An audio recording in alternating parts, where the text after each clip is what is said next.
Bruce's comment, like, what?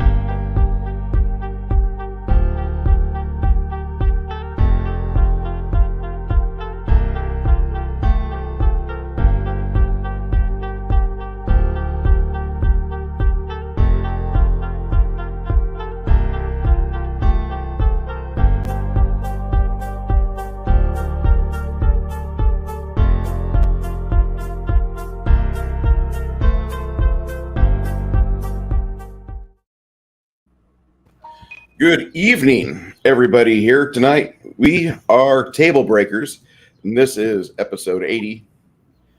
Thank you for arriving. Thank you for being here. My name is Bruce. Above me is my friend Kai. Next is my friend Connell of Cigar DM.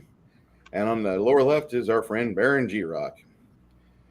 Top row, left side is Jaide, and the GameMaster for last week's session, wrapping up his Traveler game for our amusement, and actually for a lot of good commentary, is Shadow. Howdy, folks. All right, so I want to also say thank you before we start. We are streaming Duel on Rumble, and I want you, if you like Rumble, to go over watch us over there, and I'll get you the stream key. And if there's any questions, go ahead and ask us in the chat. Appreciate everybody being here. Hello, Crafting Gamer. Hello, Six Nation 31 Kings. And Palladium 1 is on his way. Now, All right, I'll shut up now. I got a question about Rumble. Now, I'm an 80/90 kid. You say Rumble, I'm thinking, does it come with a Jackie Chan keychain if you join? Yes. I wish it did. Jet Li. Jet Li was 2000s. I mean, I'm not saying he wasn't doing anything in the 90s, but he didn't become really a thing until like late 90s, early 2000s. Jackie Chan, though, Jackie Chan was here, well, Enter the Dragon. It's funny you mentioned Jackie Chan.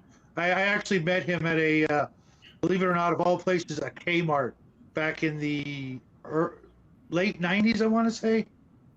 Yeah. He was doing some sort of autograph signing. It was kind of weird, kind of surreal, you know, if you remember Kmart. I remember Kmart. No. We used to have one.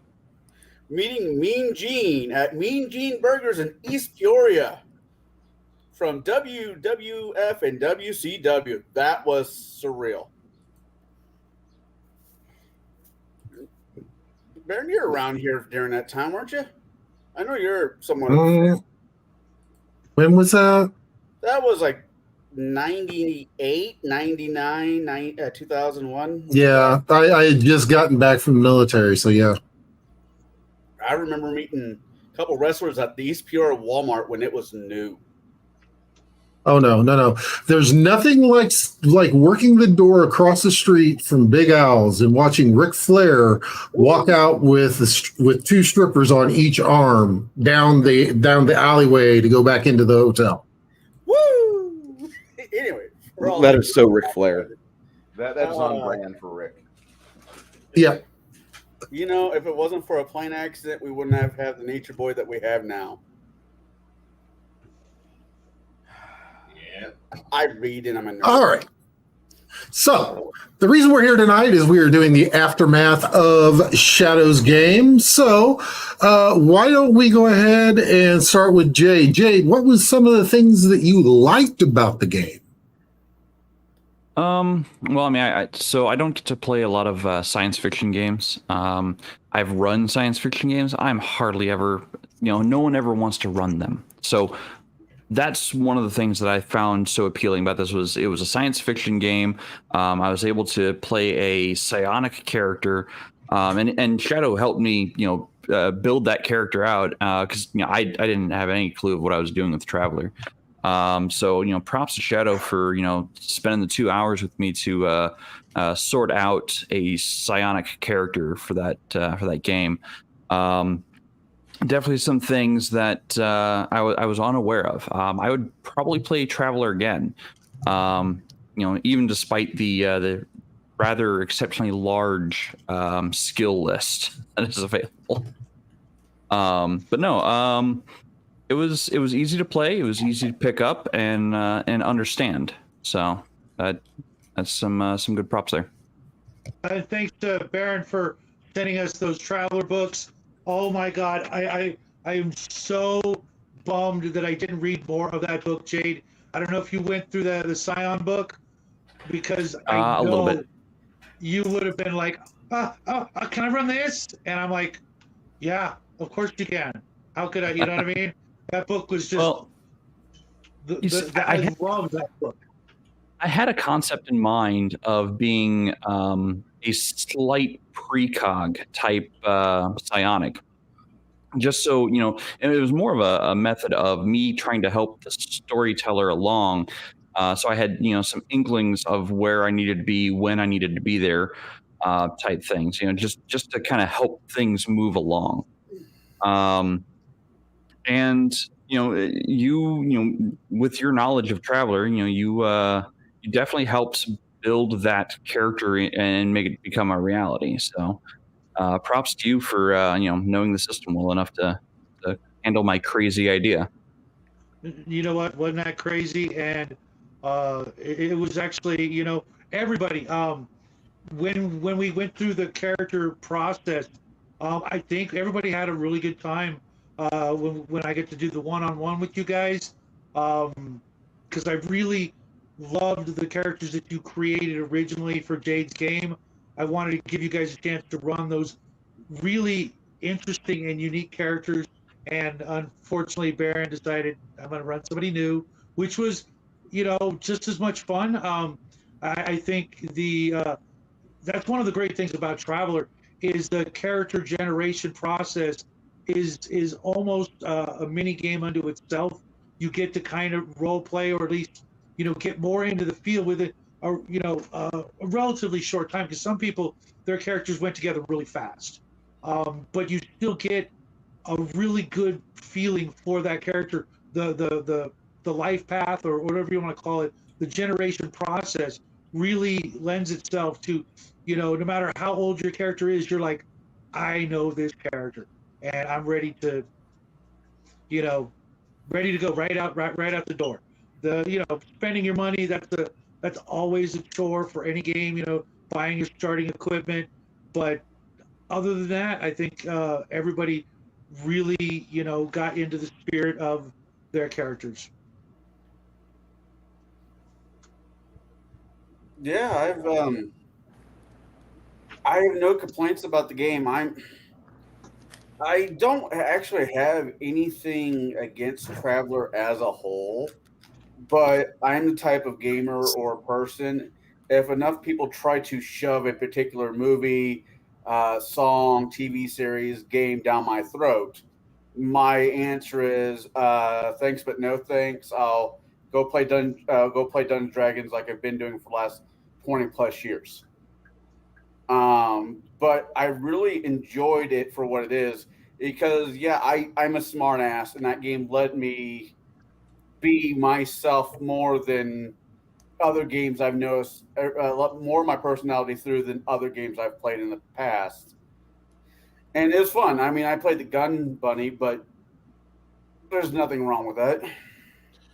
I want to interrupt real quick because we've just had a donation, and I thank you very much, DeathDog13, for that $5 Rumble chat for $5. Cool. I do appreciate this very much. It's been kind of hectic around here lately, and we've been experiencing some new summertime, so that is a bit of a relief. I thank you. And once we get everything in from this month's Google payment for May, I'll be sending that off to the Wounded Warrior Project. But I do thank you very much for your contribution, sir.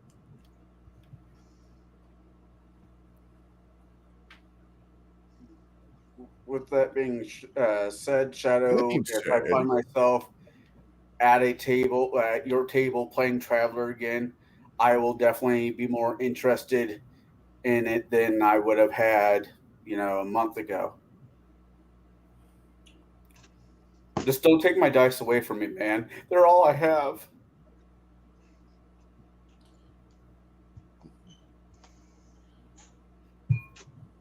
Raven has a question.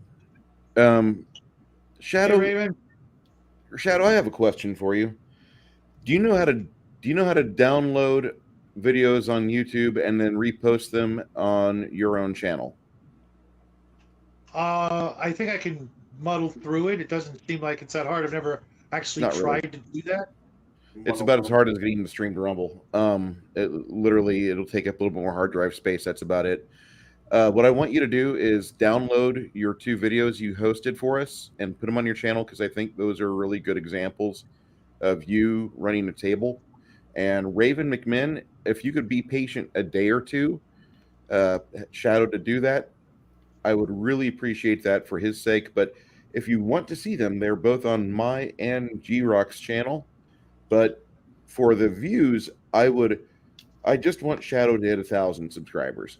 And so something like that, I want all my buddies to get that, because just the opportunity for them to make money on the platform. Rumble, by the way, has no barrier of entry. If people like what you're saying with only 1 subscriber, you can get donut money over there pretty easily. Oh, really? I'm not joking, Connell. Cha-ching? No one likes hearing me talk. Ask Baron.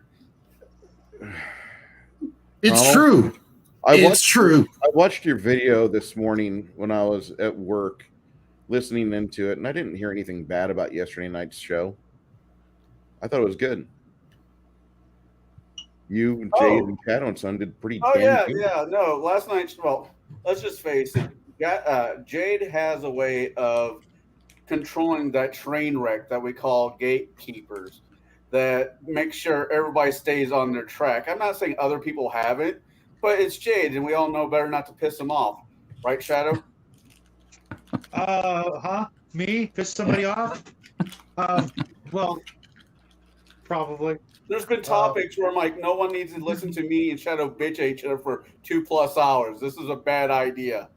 There have been a couple of those, but no, I mean, it's good to have dissenting views. Otherwise, it's just an echo chamber, and that's I know there's a lot of that going on. I'm actually getting ready to make a video about that, but we're all adults. We should be able to come to the table for a game and leave our baggage at the door, if not like actually at home before we get in the car, because you don't need that weighing you down.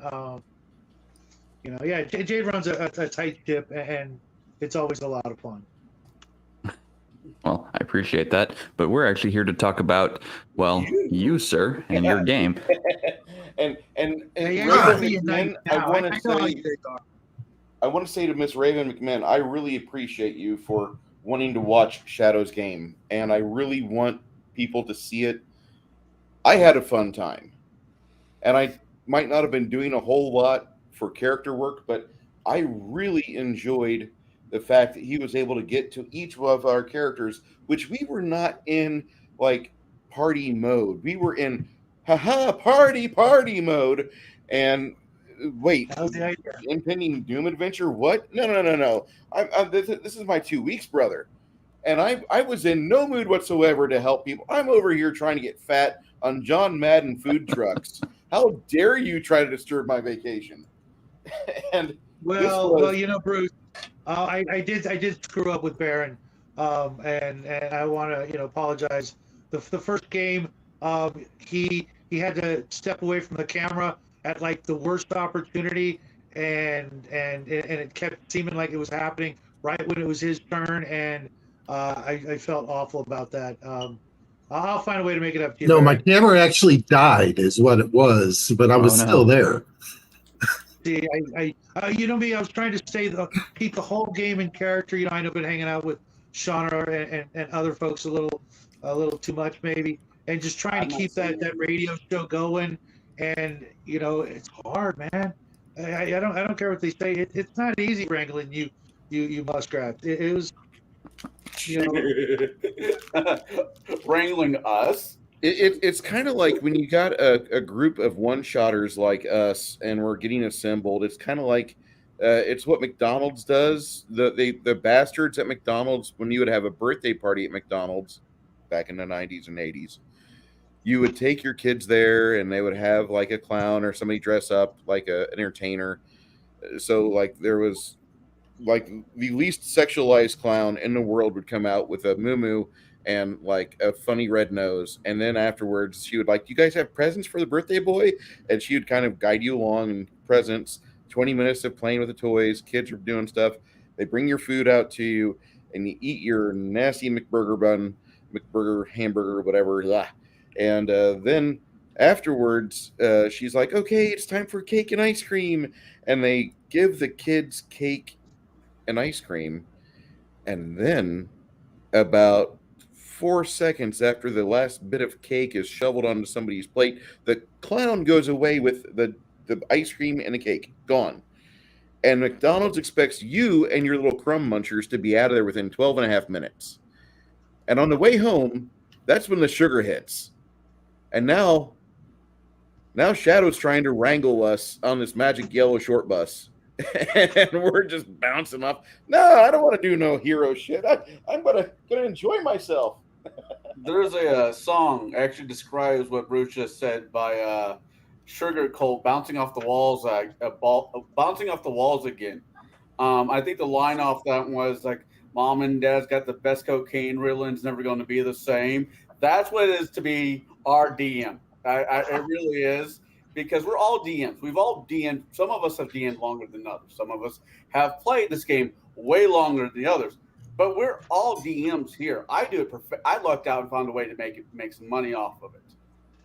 And I know it was $5. I get you, Baron. I know what you're going to say. Hey, you know what? The thing is, $20? don't hate the player, hate the game. Yeah. But Or maybe the game manufacturer, depending. Yeah, sometimes. Okay, so getting back on track though. Kai, Yes. What did you like about the game? you didn't have to run it.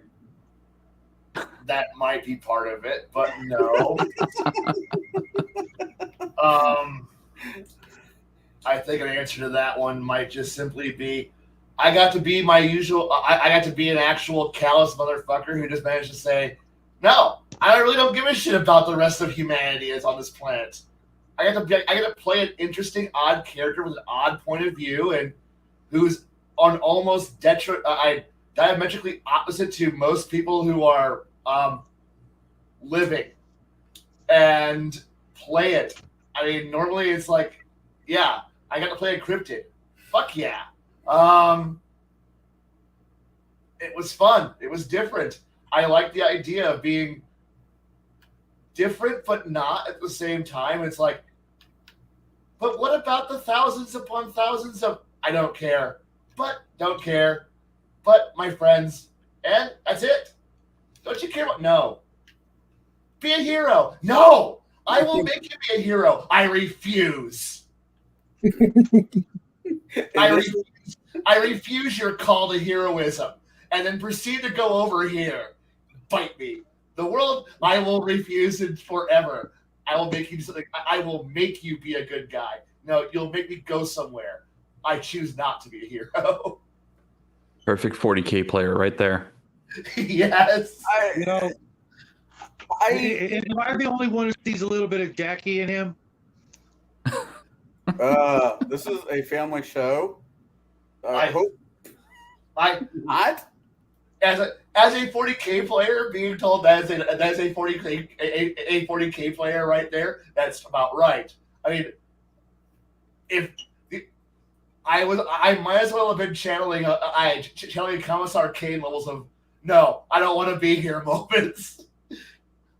Heroism happens despite me. That's what happens.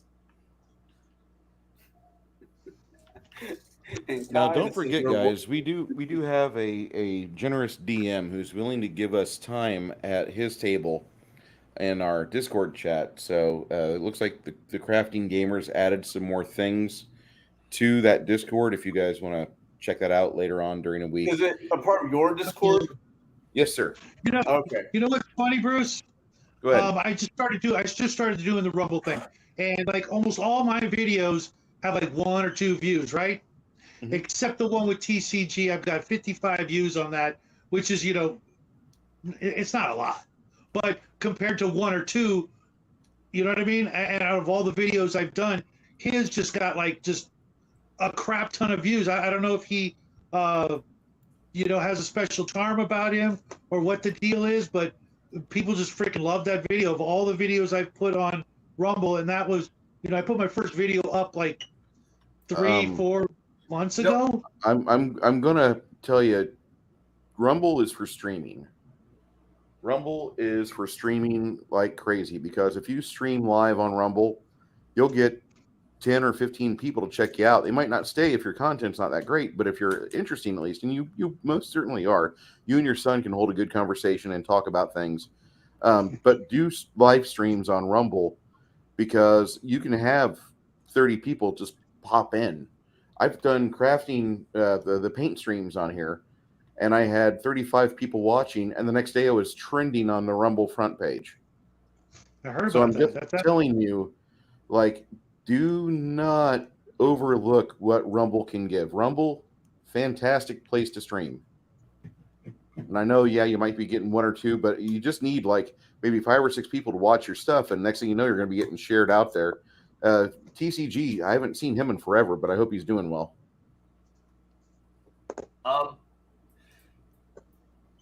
I would happily play a medic in a risk campaign, or play a chaplain in a risk campaign. I would happily do one of those two. Don't get me wrong.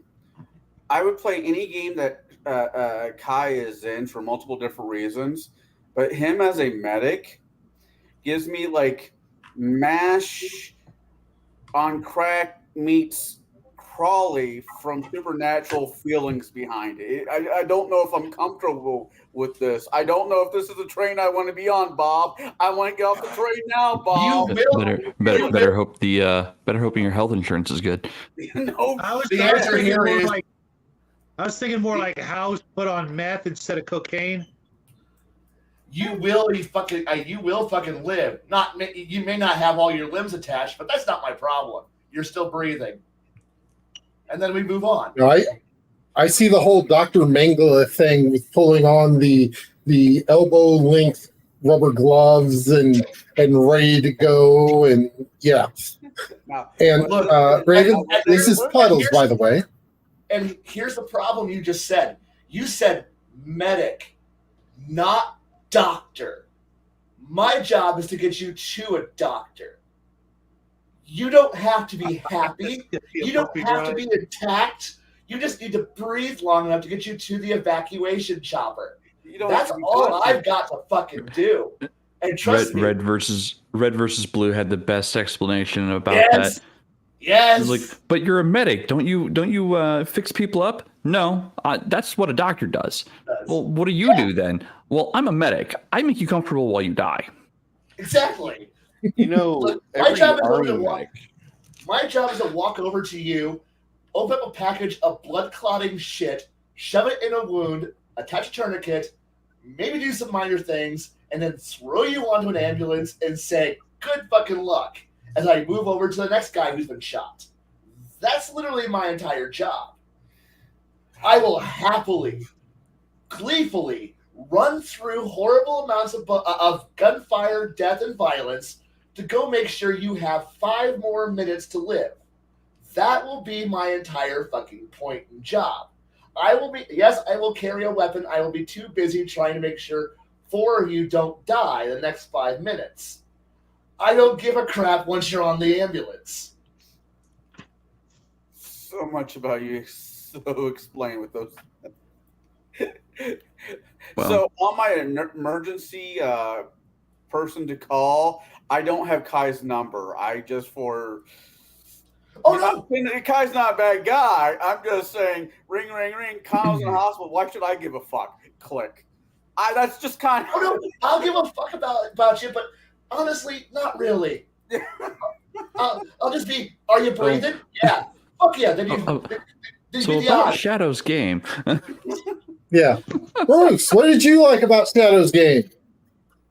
I liked how he kind of got to the plot, but he had to wade through all of our interpersonal BS first. It felt like it was a a movie or a story about a group of heroes which had almost aged out. We were almost on that road to Gunnery Sergeant Highway. You know, you're 56. Why the fuck are you still in the Marine Corps? And instead, you know, we're not quite that decorated. We don't have a Medal of Honor dangling on our chest for some piece of shit major to just step all over and not give a shit about it, not respect the man that wears it or anything. But we had pretty much been there and done that, and here we were at Laguna Beach and enjoying ourselves. And how dare they? How dare this attack happen now? You know, and we had to rise to the occasion. We had equipment, we had our resources. He let us use that. We thought we weren't going to be able to use the ship, but after a bit of experimentation, we found out we could use the ship. So Baby Girl was humming and available for us, although we didn't really have a clear resolution, but you know, we are kind of given that little hopeful ray of sunshine. Oh, we'll be back. But I really liked how it felt like a game that really wasn't focused on the impending doom aspect, more as you were trying to get the attention of people that had means to make a severe difference, and they were kind of narcissistic or wrapped up in themselves and their hobbies for once, letting that button unbuckle. And I like how you managed to get everybody back to, oh shit, here we go again. And we were going. We were doing it. That was what I liked about Shadow's game. That was what I really liked about it, was how he went from player to player and engaged each character about how to interpret what was going on. And that really spoke to me. And I don't play a lot of sci-fi. I would like to play more sci-fi. I would also like to not have to work 40 hours a week, but I want to make the same money. So anyway, that's science fiction. I'm never going to get to retire. That pension shit, science fiction for me. But I really enjoyed how Shadow was able to bring this one home. And when I say bring this one home, he was able to do a setup, a feasible conflict. More importantly, he was able to get us to engage. And I felt like as a person that was there, I felt like literally a part-timer, as I could not get my character to engage into panic mode. And I couldn't, it was very hard for me to actually get into character, like, oh God, what am I going to do? No, I could not get that going, and I apologize. I felt like the weak link at the table. But I really enjoyed it. Can I expand off that? Go.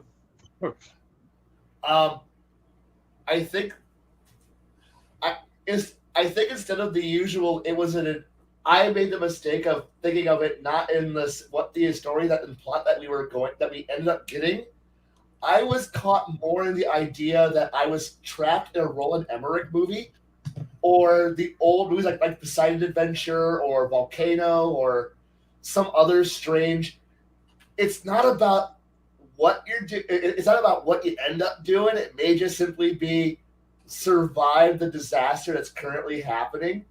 You know, like those shitty 70s disaster exploitation movies, or like the Neptune Adventure, where Black Hole, Neptune Adventure, where the ship falls over, and it's not about Poseidon Adventure.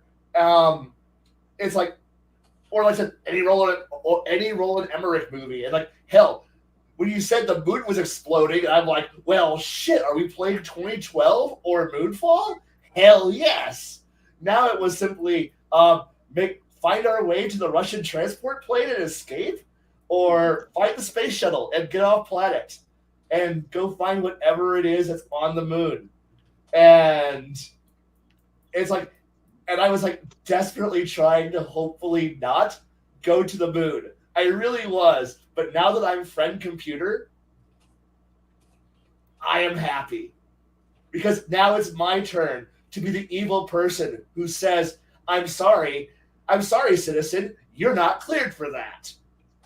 and proceed to then fry them. But don't worry, we got cloning. I'm pretty sure there's a cloning facility on this place somewhere, and I will gladly reconstitute people with new U machines. I will happily do that. If there isn't, damn. Oh well. Yeah, I'm Well, getting you will the be- black hole vibes. You will be happily surprised next time you play that character. Just gonna say, all of you actually. I'm friend. Too many years of paranoia. I am now friend computer. Well, that's the other thing is, so the tail end of the game that I run, so the game I ran back in October, it was this crew, but it was Index Card RPG's Warp Shell, or science fiction setting, and they were up against a primordial being, kind of like a Cthulhu-esque god, trapped in a sun that was slowly but surely expanding and getting ready to explode. So this crew had already run up against one cosmic horror and barely scraped it out. I think Baron's character was almost eaten by the solar explosion that happened at the end of that. So I can understand why the crew was a bit edgy about potential cosmic beings being born from a moon. I can understand that because they already survived that nonsense once. I'm sorry, we saw SCP. Let's get the fuck out of this. All right, Donald. Yes. What did you enjoy about the game? I enjoyed that it was something different than I normally play. I like fantasy. I'm not gonna lie. My main bread and butter will be fantasy, just because I've never been it's not that I'm not a fan of sci-fi. It's just never been my bag. Sci-fi to me is aliens, Terminator. Us against Hercules in space. Yeah, Hercules. Oh God, I could watch that. Babylon 5? No, I like Babylon 5 is good if you can get past the first freaking season and past the nonsense that Jack the Ripper is now whatever. And the Inquisitor of the Vorlons, yes. Yeah, if you can get past some of the stupid stuff, it's a good show. But as a whole, I think he did a great job DMing it, especially with us, because Jesus. But I liked the fact that I could play the gun bunny the way I wanted to play. When we did the one off, when we were building that character together, I was just kind of throwing a little bit of my personality, what I would have done if it was me. And my character wasn't retired. I don't know, 35, 36. I don't think that's retirement age out of the military. 38. 38. 38 usually the start of it. It's mandatory get the fuck out moment. But he's been around. He's done a few things. He is working with this crew because of fortune and glory. I just don't have a little Asian kid to go along with me. So Dr. Jones. I would really love to see what happens next to this group. It being him DMing it for another one shot, us doing another round robin of one shots, or him hosting his own game where I can play this character out until he either dies or gets replaced by somebody better. I just did 2 movie references. So Nice. I like the freedom. I like the freedom of it. I got to have my Mel Gibson Maverick moment with playing poker. I got a bad feeling about this boss moment. It hit all my sci-fi game over, man, game over thrills in for this RPG. As I said before, I've had a few people try to shove Traveler down my throat. And once that starts happening, I'm like, no, I'll just go back to playing fantasy. But if him or let's say Jay does another variation of this storyline, I'm all for it. I'm very much. I'll buy my ticket here. Let me back on the train, Bob. This is where I want to be. Unless he throws in Cthulhu, then it's back. I won't get off this train, Bob. Nope, game over. Well, you do remember the actual ending, don't you? Yeah. I want to know, Sarge, is this going to be another damn bug hunt? Yeah, Yep. I get it. Yeah, I thought the ending was really good. I thought the cliffhanger was amazing, and I survived yet again. I didn't get I'll to shoot try anybody. harder next time. This time. I didn't get to shoot anybody. All right. Garrett, Bye, Bruce. but Yo. G-Rock, got to ask you the big question. No. Uh-oh. Did you enjoy yourself playing Traveler? Because out of all of us from Peoria, the 5 of us, and I'm really not from Peoria, but I lived there last before I left Illinois. But I've got to say, Close enough.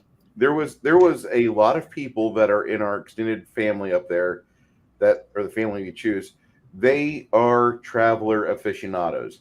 Now, some of them are really good at running Traveler, and some of them are really good about gatekeeping Traveler and keeping it away from the plebes that will just play with D20s and multi-hedral die.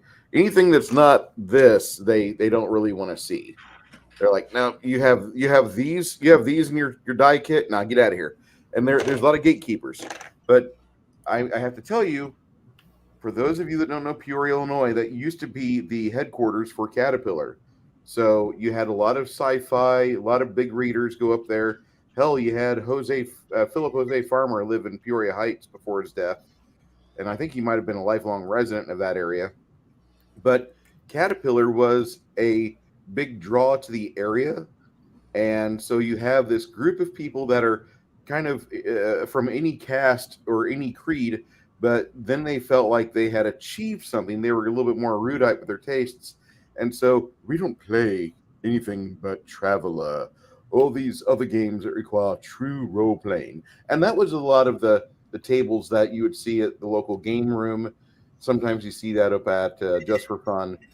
Not too often, but you would see that. And they wanted to gatekeep. They wanted to keep other people away from their tables.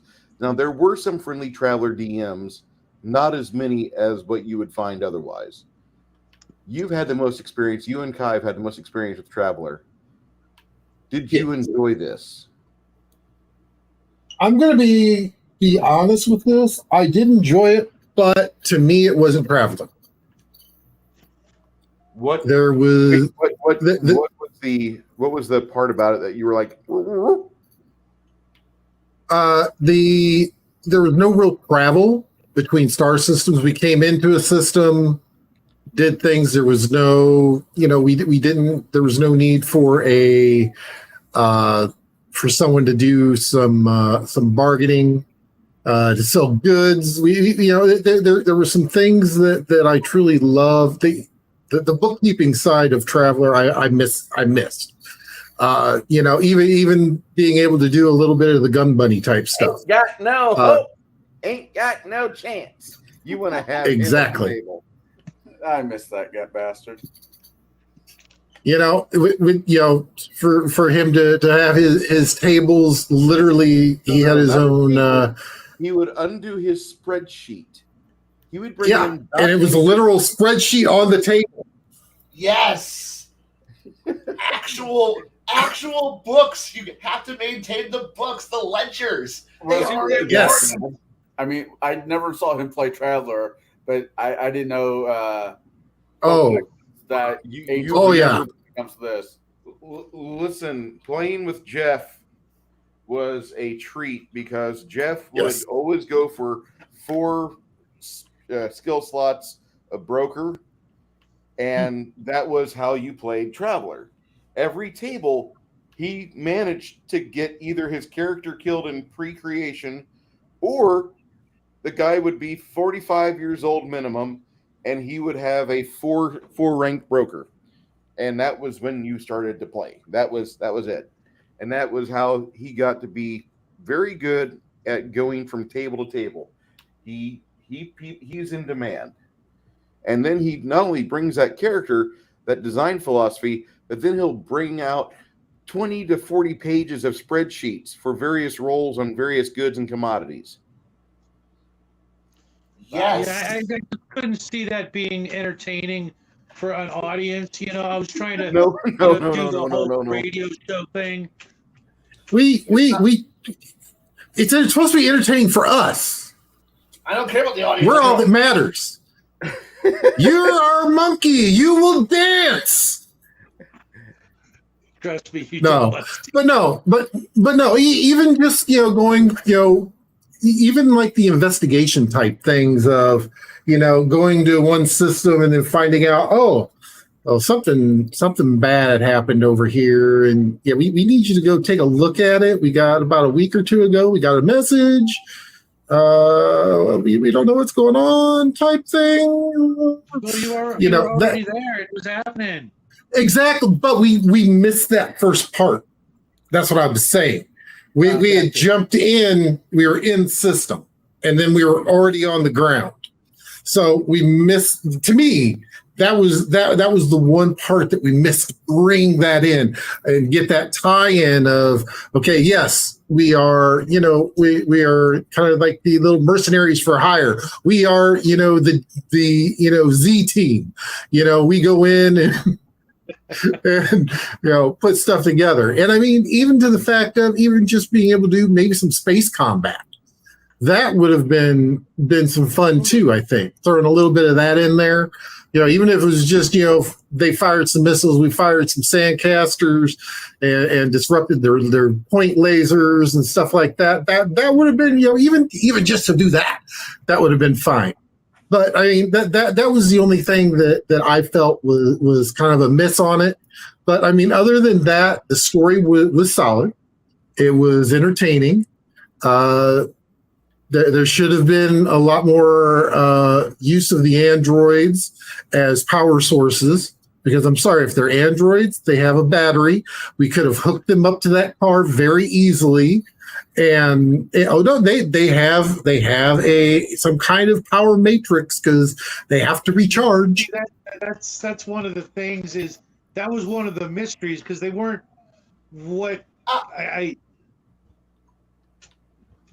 you'll see. I got a point of objection there. We didn't really. I know that I was supposed to somehow investigate the ruins. The problem was before we had a chance to even do much with it, as in even pull out a tricorder, we had already had radiation, and the wildlife went berserk and was evacuating. That was like before we even had a chance to I'm sorry, I've seen too much like Alien, Prometheus, and disaster flicks that says, get the fuck out of Dodge immediatade. Because Nature's Bomb Squad, if you see them running, try to keep up. Right. So I was actually referring to when Jaide was able to read their minds. Normally you can't do that with the machine. Oh, I understand that. But the thing was the speed that things transpired was fast enough that there wasn't a lot of time to stop and navel gaze. We didn't have time to sit when shit's happening, when bad stuff's happening, you don't have time to sit there and go, why is this happening? When literally within moments, there's, earthquakes, Marvel beams into space, the moon is doing weird shit, things are falling out onto bombarding the planet. There isn't time to go, why are the ruins being weird? Whoosh, whoosh, whoosh. Yeah, I think that was one of the other mistakes on my part. The radiation wasn't anywhere even remotely toxic. It was just above normal.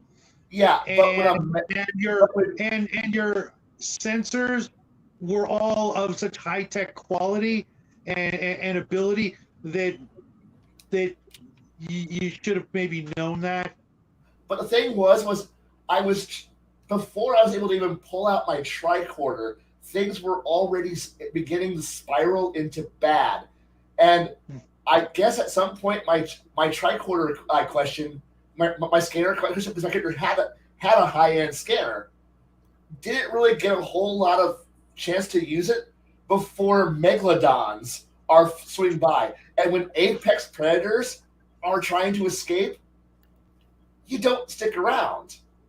I know there were chances to figure out what was going on, like figure out ruins, try to figure out what's causing this horrible disaster to transpire, but I don't feel like being Tommy Lee Jones standing 2.5 feet from the main geyser of a volcano erupting out of the La Brea tire pits going, what be this?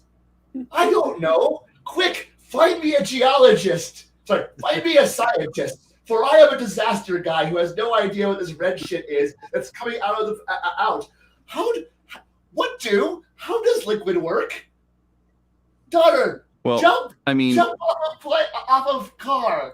I mean, for me, it is very much a, we were swimming down to the ruins, or scuba diving down to the ruins, when I got the prescience of these mines, the animal mines up against me, trying to flee the area.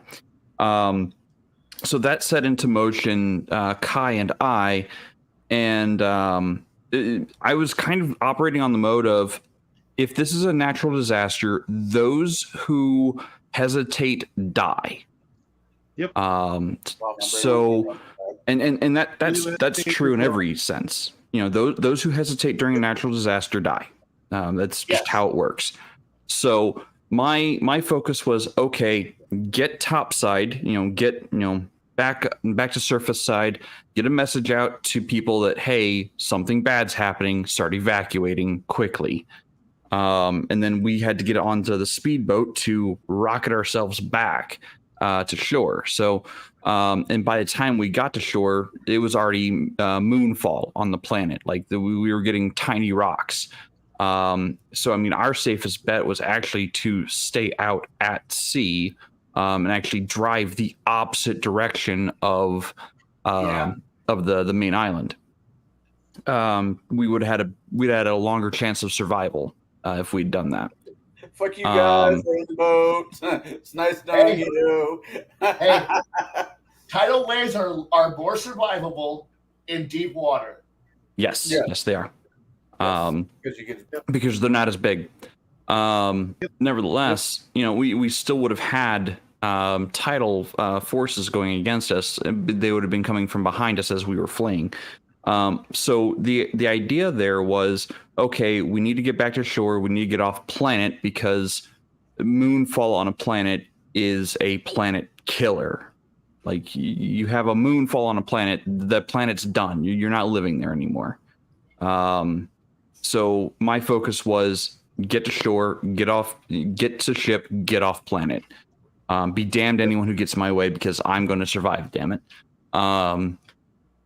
So, and so I mean, it's not a. I do believe, yes, we missed clues. I don't think I was missing them intentionally.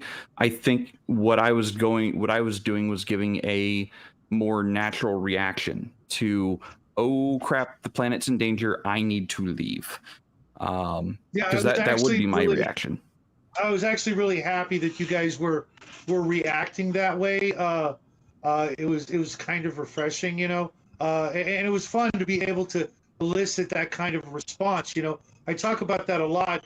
As a GM, if you can elicit that kind, that's a really primal response. I mean, so many people will be just, it's just a sheet of paper, I don't freaking care.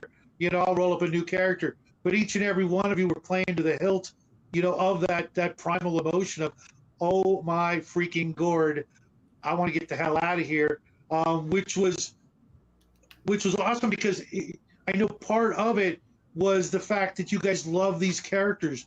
We started out in Jaide's game. I'm hoping that someone else will want to, continue from where I left off and take it in a completely different direction, more or less, with a couple of, let's have the baseline. But these characters were so fun. Of all the characters in the 6 games, with the exception of a couple I played, I'm not going to say who, but I had a lot of fun. You know what I mean? With these characters, just everybody's character. Whether it's Kai's or Baron's. Bruce's character is so freaking over the top. How could you not want that character in a game, right, guys? And Jaide's character. Well, You know what I mean? They would make for visually entertaining characters on like a big screen. You'd want to see them. You'd care about them, and I did, and that's why I was so happy with the response of you guys wanting to do whatever it freaking took, Bruce, to get the hell out of here. You know what I mean? And because therein lies hope to play them again, which is what I wanted most. And Baron's character, we missed the otter. I'm not gonna lie.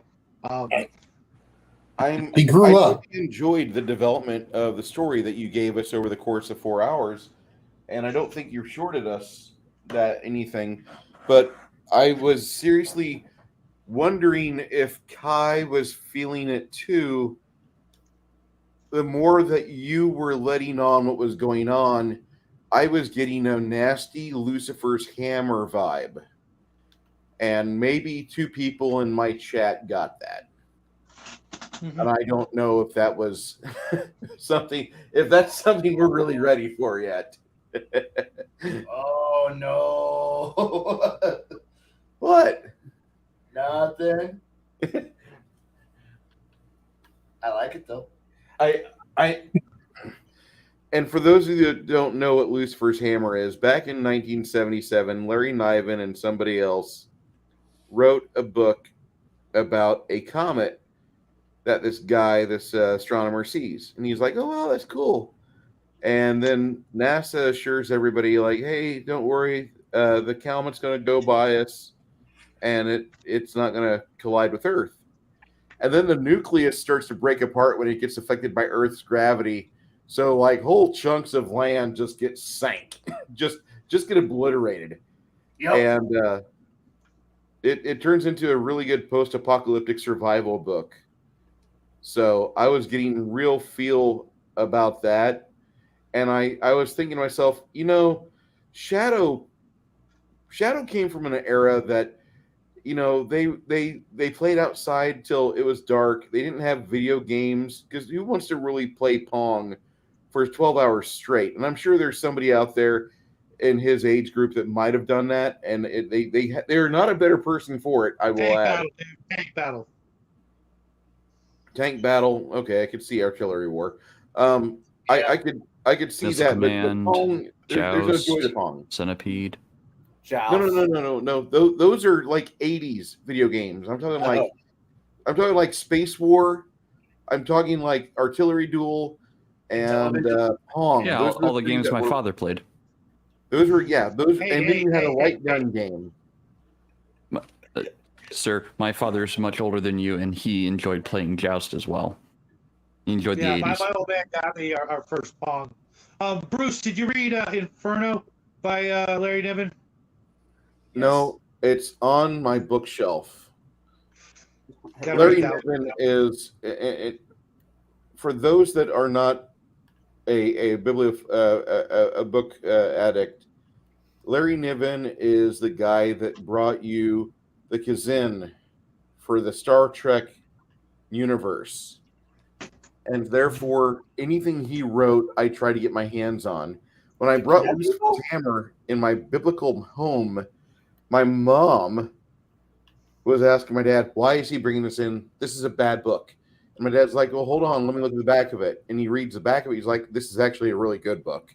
And my mom reads it, and then she reads it, the book, after I'm done with it. She read it another 2 times over the course of like 20 years. She liked that book. And she's like, this is a post-apocalyptic book, but it actually gives a lot of hope. It's not about Satan. I'm like, no, Mom, it's just used for the name. But you're a little older than myself, not by much. But I'm saying that people that are of the 70s or earlier, they're used to using actual stories as the basis for their games. Whereas idiots that are my age and younger will typically use a computer or video game as a basis for their shallow and 6 campaign game length. I don't know how I feel about that. They'll run for 6 sessions and it's over. So, dumb question for you, Bruce. Did you, when you watched Deep Impact, did you just see Lucifer's hammer written all over it? I did. When I was playing through this, I just felt we were setting up for Lucifer's hammer. And Shadow would be the type of guy to use a Philip Jose Farmer or Larry Niven type of story to illustrate just something he was thinking about and how he blew it into a 22 session campaign that lasted for 2 years and or maybe 5 years and maybe 70 sessions. But that's just something you don't see happening too often. Now, I would recommend anybody that has time to read or do the audiobook for Lucifer's Hammer. I think you'll enjoy it. It was Larry Niven, therefore it was required reading growing up. I mean, okay. Let me get through the 9 Princes of Amber because I told Shadow I'd finish reading that. Oh, you've known Shadow for 2 years. Why have you not finished this yet? Because there's something about the writing. There's something about the story or the writing that just, I don't know. Where's my copy? It's upstairs. Shit. It might be the guy reading it. I think that might be the issue. I'm just not. Yeah. It's just I know this guy is like. I know one of my favorite authors has a crush on this author, and that would be Jim Butcher. So I am like, okay, so somebody I already like says this guy is worth reading, and you got Shadow saying this is worth reading. I'll give a listen to. I get midway through. I'm like, am I listening to a book or a children's play? Actually, his son has started up a series that is very Dresden-like. Oh, yeah. I've been wanting to get a hold of the first book. Here's the thing about Amber, the first 5 books. The first book is introducing you to the concepts that are going to be very important for the next 4. They're not long books. They're great books. Okay. I'm not saying I won't read them. It's taken me a minute.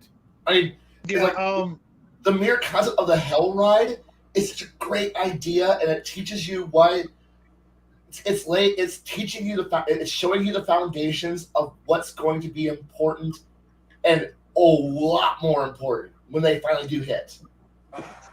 Okay. Well, like I said. All right. So trust me. Let's break and get Guns and Avalon. It's better. No. Back.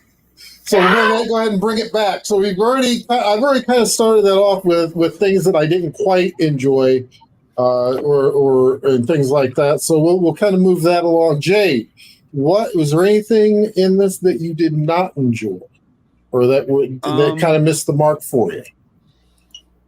So, oh man, the reliance on us following clues that seemed counter to survival.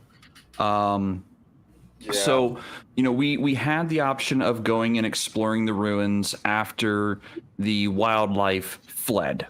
And I don't know if that would have delayed your firing of the space weapon or not, and activating the moon. But, even if it had, the idea of us going to explore something that was counter to survival as being a key element to figuring out what was going on, I think was, I don't know what the right term to use there is. Counter to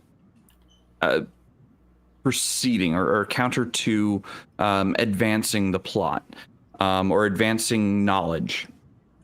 Now, thing is, in a real situation where a natural disaster is occurring, you're not going to go explore the thing that might give you the answer to the fact or what is causing the natural disaster. Because it's a natural disaster, you're running the hell away.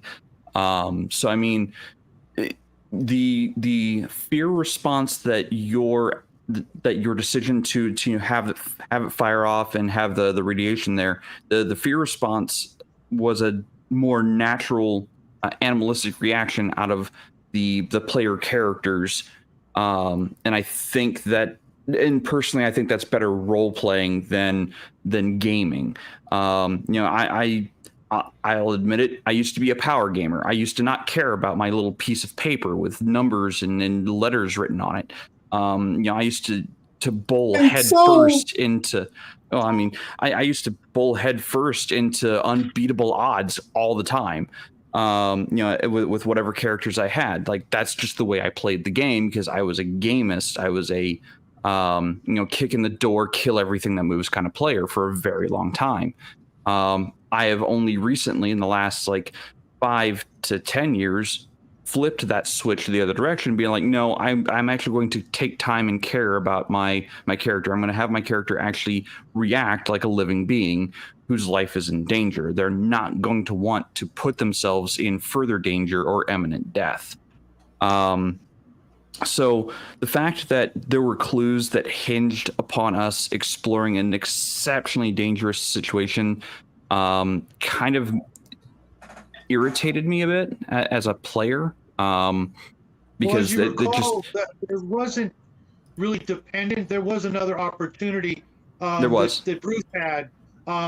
It wasn't like you said, it wasn't crucial because I still gave you most of the information through Kai, letting you know that something was going from the water to the moon.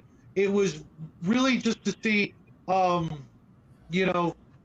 if you wanted to go, you could go. It would have been interesting, but it wouldn't have really made a difference. Sometimes, there are red herrings and there are, other things, at best you might have, had you radioed the people back at the island, the not your friends, but the other people, that could have sped things up. But, as it is,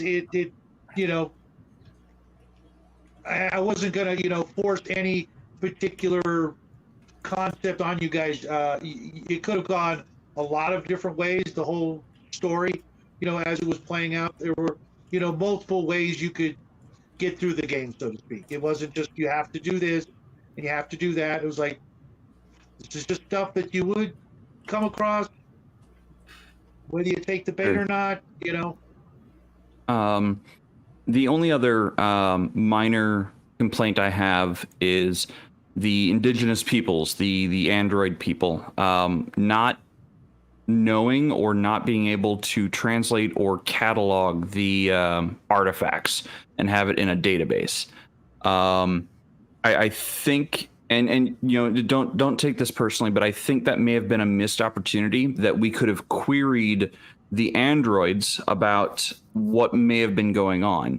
And now I don't know when humanity finally reaches the stars and reaches for other planets. If we ever come across ruins, I hope that we humans don't just destroy the ruins instead of attempting to understand and catalog them for whatever science purposes. However, yeah, had the android things, whatever, been able to do so, then they would have known what was coming. Right. So that was not possible. Well, they may have put it as superstition or prior indigenous people's superstition, because there's no record of moonfall ever happening, because otherwise there would be telltale signs upon the planet. Either way, I like I said, I think it may have been a missed opportunity, but that's just that's my only gripes about the game. I can live with that. Can I take a? If you'll excuse me, I'm looking for your three-eyed monsters in Starfinder real quick. I think I found a few. Hell's bells, empty freaking night. Anyways, I'll jump onto this really quickly if that's okay with you, Baron. Things that I had one of the main problem. I had a couple problems, but the main not even the main problem. One of the bigger issues I had with this game, it wasn't storytelling. It wasn't sitting around my laptop hanging out with people I really enjoy. 2 hours. We were given 2 hours, 120 minutes to figure this out. No, well, technically 4 hours to figure this out. But each night was 2 hours to figure out what was going on and, to keep us going. That's Mine is intros and outros. Right. Mine is intros and outros, as you said. That's not enough time. That is really, and this is not a slam towards anybody here. It's the same issue I had with Barons. Just not enough time on the table I had the character flushed out. I knew what type of character it was. It wasn't me having a disconnect with the character. It was not my own time to shine per se, but not enough time at the table for a solid game. And that was one of my big hiccups with yours and Kai. With most everybody's game, including mine, I would love to have, more time on the table. You took more time on the table than anybody else. I'm glad for it. Well, I was probably the second because I think both games did run a little past the 2 hour mark. But the final game, I had to, literally speed things up a little, and I hated that. But I had to get you to that cliffhanger. I couldn't have lived with myself otherwise. Right, the speeding of time it's not your fault. It was just is what it is, and I can accept that. Okay, small complaints, dude. We just got done watching Westworld. I'm on a pleasure planet with a bunch of androids. That was just serendipity, man. It was miss. It was. I'm not saying they should all attack us, but there should have been, a Doctor Who moment where where the eyes go from one color to the other, and the trajectory. I think I would have liked to fired my gun. I mean. At least, but it's not a big deal because this style of gaming, this game per se, I should put it that way, was more about RP than rolling dice, and I am perfectly fine with that. As I said before, I'll sit down and play more of this. But my main complaint was missed opportunities in the whole hotel. It's not that I'm saying I've had this experience, but I've traveled a lot and I've heard horror stories. If anything bad happens at a hotel, fire, earthquake, whatever, you're expecting people to stand in an orderly line to get out. It is a mob. It is a shit show from beginning to end. And if asteroids or a volcano was blowing up, I'm not saying be Pompeii, go stand in your house with your dick in your hand and see what happens. I'm not saying we should do that. I'm not saying we should do Pompeii. I'm just saying if we were able to stay underneath the ground and weather it out, because the planet didn't blow up. It it didn't crack in half. A dinosaur wouldn't have survived. True. Flooding. Flooding. Okay. It's just it was unrealistic, and that was a minor hiccup for me. It was unrealistic to expect humans, aliens, whatever, to stand in an orderly line to hop on a train to get to safety. There would have been pushing, there would have been screaming, there would have been punching, there would have been shooting, there might be a little looting, if it would have hit the shan. Well, the thing is I guess you didn't catch, but there were only 500 guests on the island. It doesn't and take... 150, there were 150 on each train. That's 300. The first two trains took 75% of the guests off the island before you even got to the line for the trains. They were making sure that the guests got off first. Idealistically, you are right. Idealistically, you are, you're cooking with gas. I understand what you're saying. But the moment you throw the human factor in there, it becomes a 3-ring shit show. Well, not all of them were human. Not all of the guests were human. Anybody who has survival has a survival glitch in a chip in them, or survival of whatever, will have an irrational emotion reaction to the situation. And that was my only. And that was most likely me just being an ass. And I don't mean to be an ass, but that was the disconnect for me. So that was my only complaint, and I want more time at the table, boss.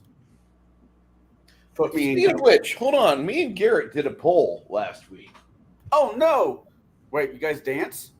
All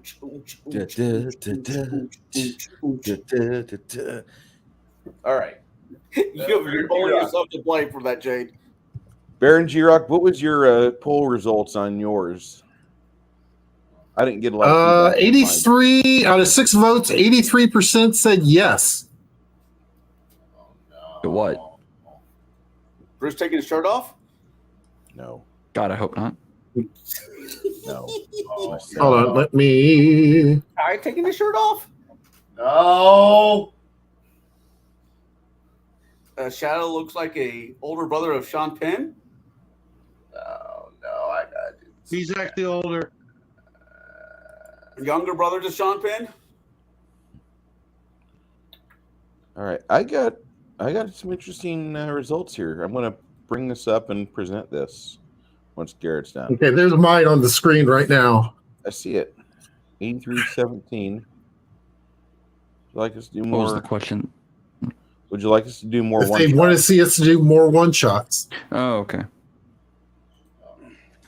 Well, if I have my way, you'll be doing you'll be doing either the alpha or the beta table for my campaign or my game system I'm running. When do you ever get your way? I know, right?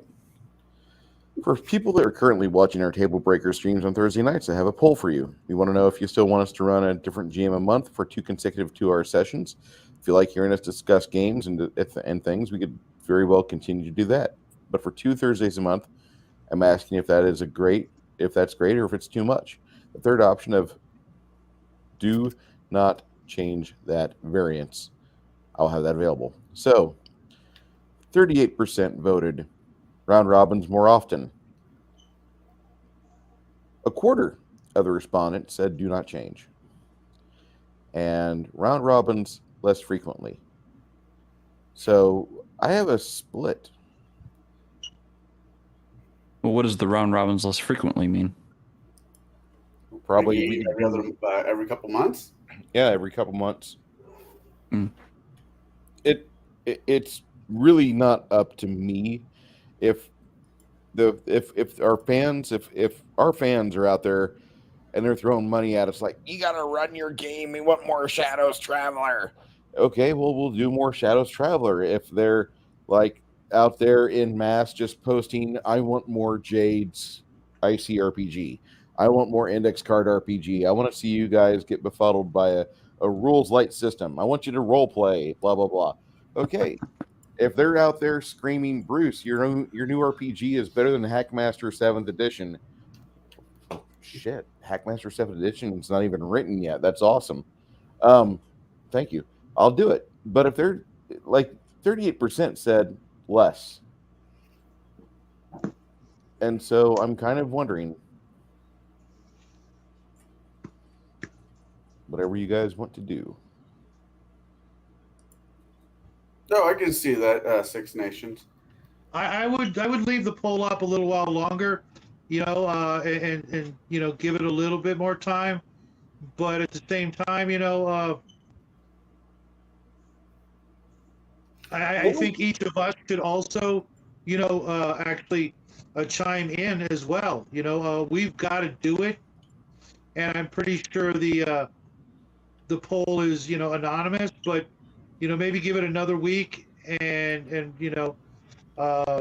or longer, to get a good idea of what people want. So I know when I looked at the poll myself, I was a little confused as to what the actual question was. on one of them. I forget which one it was, but I was like, the round robin. I thought the round robin actually meant the usual discussion. So we got a split decision on Bruce's, which okay. Baron, where does your math lean out? I think to doing more one shots or two shots.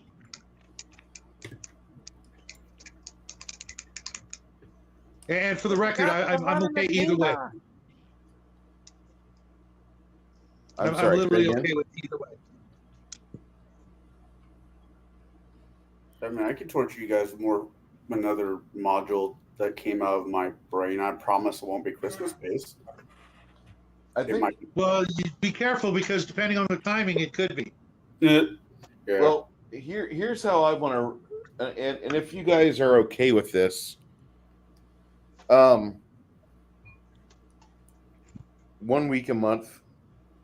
If there's only 4 Thursdays a month, 1 week will be spent discussing whatever the thing is that we need to discuss. We're not, as much as I love Joe and Randy, we are not biggest geekus. We don't talk about the internet drama and like, oh my God, this thing said, these people said this from this big gaming company. We don't really do that. Table Breakers dissects and rips apart things and does things for a pretty good reason. And I kind of am getting the idea that people want to see us rip open game systems. That's the idea that I'm getting. So 1 week a month, we discuss whatever topic is got under somebody's saddlebag.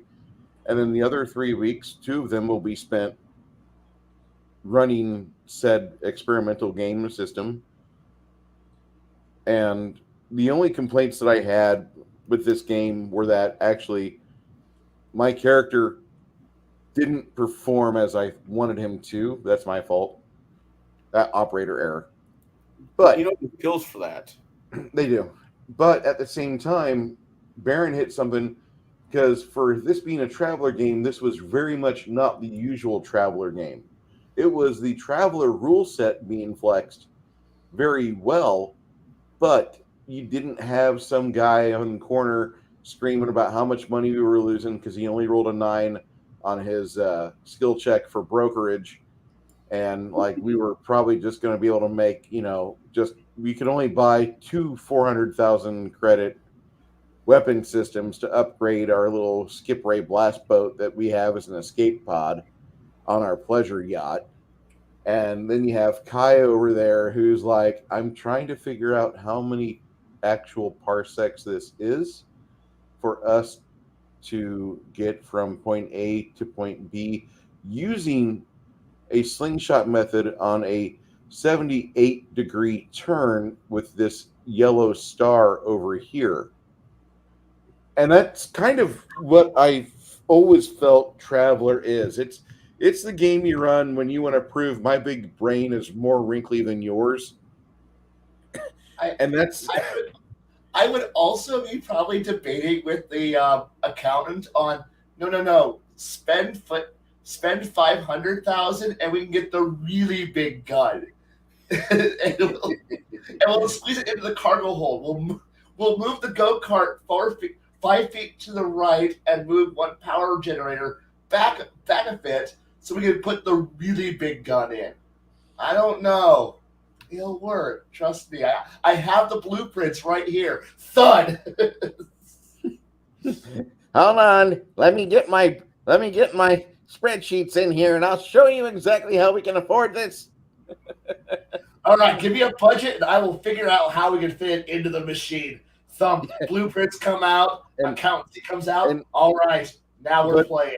As far as Shadow's performance on this game, this was a very well done, very good, masterful session. He knows the game system. That to be sure. If anybody here is not certain about Traveler, I think if Shadow ever wanted to have somebody vouch for a game he could run on his channel, I think Traveler would be a really good fit because you can do all sorts of things with Traveler. You can do a lot of of Theater of the Mind.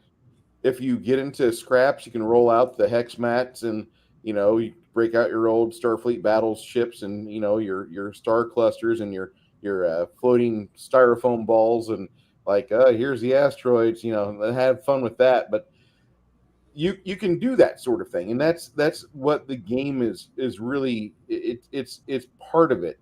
And if you want to do boarding actions with Theater of the Mind, or if you want to use some other versions of miniature combat, you could. But the game really works for a lot of different things, and the game works for a lot of different reasons. It's been out there since 77, I think, 76. It's an 77, amazing 78, game. I think. Yeah. So I would say that if you were ever wanting to ask people what would they want to see on your channel, I'm just going to tell you I'd like to see you run Traveler, because I watch 28 millimeters sometimes, and he runs a pretty good game. I don't watch Shauner's that much, because after Shauner blew up, and my entire party on Saturdays would fucking barbecue me if they found out I was hanging over at Shauner's channel. Yeah, I wouldn't want to have that conversation with those. No, I don't want to have that conversation either. Those people are fucking ruthless. They're I know, a bunch of fucking dicks. Yeah, but I love my players. Don't get me wrong, but damn it, every game session that I run on every other Saturday ends with F Shauner. It's like, you bastards! I'm never making the money on YouTube.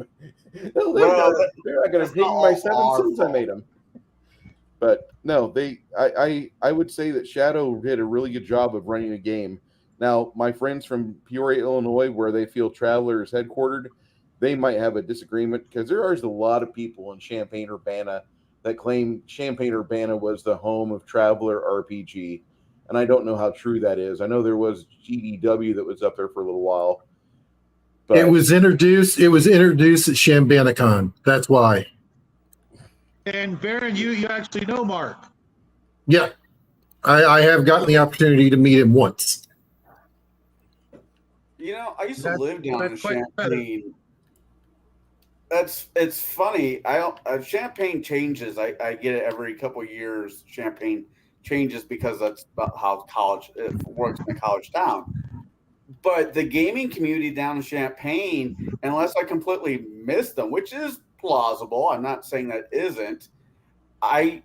Champaign never felt like a gaming town as much as Peoria has. Listen, you need to go to a couple of cons. Winter Wars one. They had a Relaxicon. I don't know if they still have that. That's a shitty one. But that's where gamers just sit around and say, I'm too stressed, and then they don't play any games. They sit on all the couches, and it's like, you guys are wasting your fucking money. And I left. My bad. I love Champaign. Don't get me wrong. I love Champaign. I'd love to spend more time down there. I just never got the, hey, this is the gaming town vibe. It has, hey, let's go drink and watch football. I had a friend that was basically John Belushi, but born in the 70s. And if I took him to Champaign, we would go anywhere, and people would just hand him a hitter box of some pot. And so he'd have to walk around the back end of an alley or a food truck, and he'd smoke some. So I'd catch the downhill, the downwind of that. And then we're like, well, I guess I'm not going to go on a diet today. And Champaign did Champaign things, but that was Eric. God bless him. He's still living out in the Latham area, I think, and he's doing okay. But that was my Champaign tour guide, and I've known him pretty much since I was 3. But he's a big Champaign gamer. He would love to play more White Wolf, but that was the game that was big popular game in 1990, 91, 92, 93. And because of that game, I got to know Sisters of Mercy and Bauhaus and all this other prog and gothic music shit that became very, very popular. Oh, this is guaranteed to put girls around the table. Actually, it was. But, yeah, because D&D somehow was just a sausage fest for us. Anyway, I really... Champaign is not really a quote-unquote a gamer town. You're kind of right on that. But the convention scene turns that town into a skirmish town. I That's believe more of a board game community than a RPG community. And I'm not talking 40K. I'm talking like you could run more Star Trek with full tables. Any version of Starfleet battles, you could run that in Champagne at Winter War, and you would have full tables. You'd have some guy 10 years, 12, 20 years older than Shadow with his 2 younger generations under him, and all 3 would come dressed. One would be TOS, one would be Next Generation, and the last poor son of a bitch, he'd be there like, I really would rather just dress up like Scott Bakula from the Enterprise. See, I know that family, and you're right on for at least one of the sons, as the other son would be dressed up as My Little Pony. But yeah, you're absolutely right. We leave that fucker home. Until you can put on your damn red shirt, you have to stay home, you little shit. But no, Russell, guy, you guys know Russell from the game room. He goes down to Champagne for the cons, him and his 2 sons. And I went to college down there I lived down there for like 5 years. Never got the gaming vibe from that town. Con, I'll hand it to you all day, every day. That and like if they ever want to do a reboot of Red Dawn, driving down Green Street would probably be a good start. If you don't get it, I'm not going to repeat it.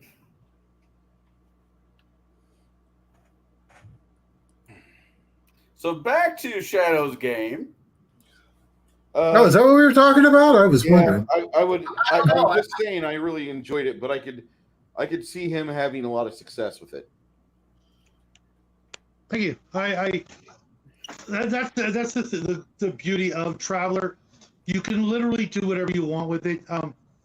There's a lot of people out there who actually use the game engine for other genres. It's so easy to do. It's a solid system with all its mechanics finely tuned, especially in Mongoose. I actually prefer it to classic the mechanics as opposed to some of the other stuff that comes with any game company right now.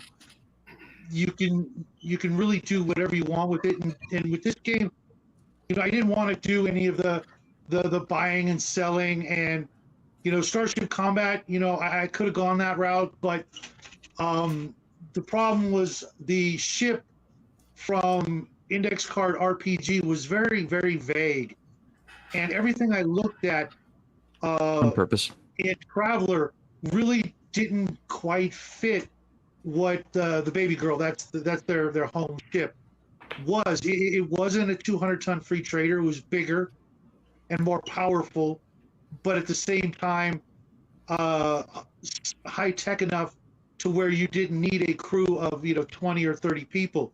The 5/6 characters that were on the original story didn't really need a host of gunners or a crap ton of engineers. One person could fill each situation, but because of the way the ship travels, kind of skewed the mechanics of Traveler jumping and with Index Card RPG potentially interdimensional travel and things like that. The ship would have been half the size of the moon according to Traveler mechanics, and I was like, well, okay, I really didn't know what to do with the Baby Girl in that respect. So I'm like, okay, well, let's focus on what I forget his name, but the guy who worked on Battlestar Galactica, when he was talking about writing the last episode, it's all about the characters. That's what I wanted this to be, was about you guys Ronald and D. how Moore? you would react. I believe so. How you guys would react to show off your strengths and your weaknesses in all their glory, and get the people who are watching to love these characters as much as I did. Okay. If you play all along the watchtowers, even one opening bar of that song, I am disconnecting and walking away. You will never see me again. I fucking hate that twist of that show. fuck. Yeah. Fuck that Yeah, I reveal. agree with you. Fuck that I agree with season. you. I agree. That was a yes. complete letdown. So It yes, was a total letdown of what we had gone through. I used to watch that show with my mom religiously. As a matter of fact, Yeah. I met Edward James almost this last year with Jackie for a he was at a young filmmaker's red carpet treatment for the school district, and he got chosen to go to a special workshop, and I got to meet Edward, and I even got to talk to him for a moment. I told him how much He's a great my mom actor. and I loved Battlestar Galactica, and he said, yeah, well, the last season kind of blew. So Yeah. there So was that. that show actually ruined my desire to listen to Hendrix because of that fucking bullshit. So you're like, Battlestar Galactica, please do not play that song. Thank you. Yeah, I don't own any Hendrix, so no worries there, buddy. Good. But yeah, I wanted to focus on you guys, man. I'm glad you guys had the fun that you did, Well, do you have any and questions? I learned quite a bit, on how to do this. This was my first time running, not just a game in like a year and a half, except for my son's friends one time. I've been focusing on playing, and it was, good to get back behind the driver's seat. And it's a little distracting and a little intimidating to run online. I'm pretty new to this group and YouTube in general, so I think I handled myself as good as I could. There were a few things I would have changed, but for the most part, it wasn't up to me. That's the essence of a sandbox. You guys could have done a lot of different things and gone a couple of different directions, which I think is the way to do it.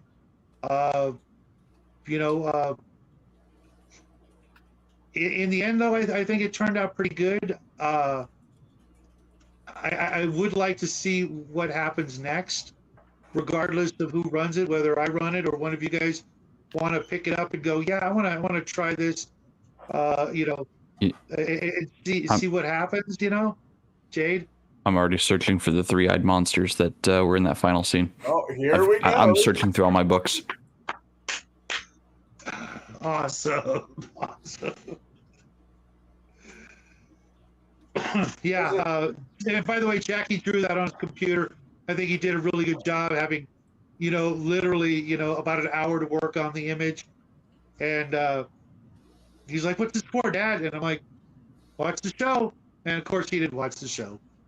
Too freaking busy to watch a bunch of old farts, unless it's DM James. Fired. Yeah. He's out of my will. Damn it. I'll break the news to him when he gets home. He will be so disheartened.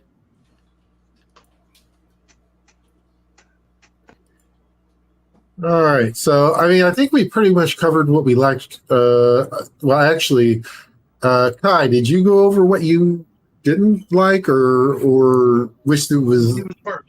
more? He was first. Not technically, No. yes. On the No, I was first.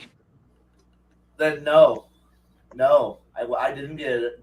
I might have touched on it a little bit, but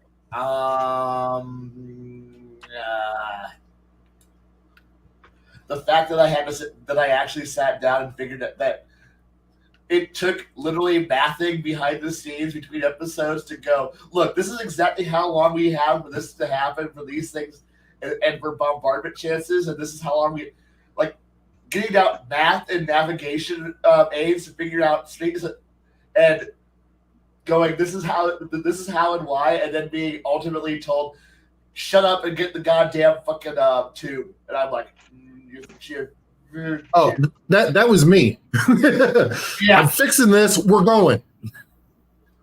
Oh, I know, but in between sessions where it was pretty much shut the fuck up and get and go in the tube, and I'm like, but math, I have travel times, and we got this down. Get in the tube. Pick it up, Buttercup. Time to go. Fine, I'll get in the fucking tube. Fuck. Hey, look on the bright side, Dave. You're now, the central computer for a Death Star. What can you do with that? I'm sorry. I'm sorry. They're only if I get to fire it, and I might just. We have a Death Star. I might fire it. Yes. Did you ever read the book "Do Androids Dream of Electric Sheep"? Yes, of course I read it. It's Philip K. Dick. Okay. Did you ever read The Android's Dream? The somewhat illusioned, supposed to be parallel, but wasn't. God damn, I forget the guy that wrote that. Hold on, let me check this. Sorry, Rumble, I've got to ignore you for a second. And you guys, I understand you kind of dropped off. Let's see. You mean Scalzi's sequel? Yes, Sequel? and John Scalzi. Scalzi wrote this book about these guys that. Okay, aside from the first chapter, which is hilarious and the greatest fart joke ever written, and I mean that, there is a portion of that book that Kai would find a lot of humor with because the main character will go to the cemetery and use a tablet or like device to contact a friend of his who uploaded his thought processes onto just a regular tower unit. And the guy has persevered in thought format, but he talks to them all the time. At the cemetery, he'll go there, look at the headstone, and that's where the corpse is, and then he'll get on the web and start talking to his buddy. Well, as the story progresses, his friend upgrades himself and goes to another larger PC, to a semi-mainframe.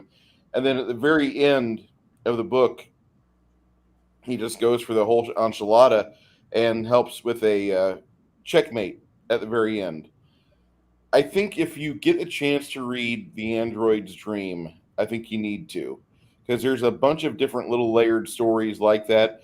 But you running a character in this campaign for time number 2, I think this is a reason for you to go take a mental vacation and enjoy John Scalzi.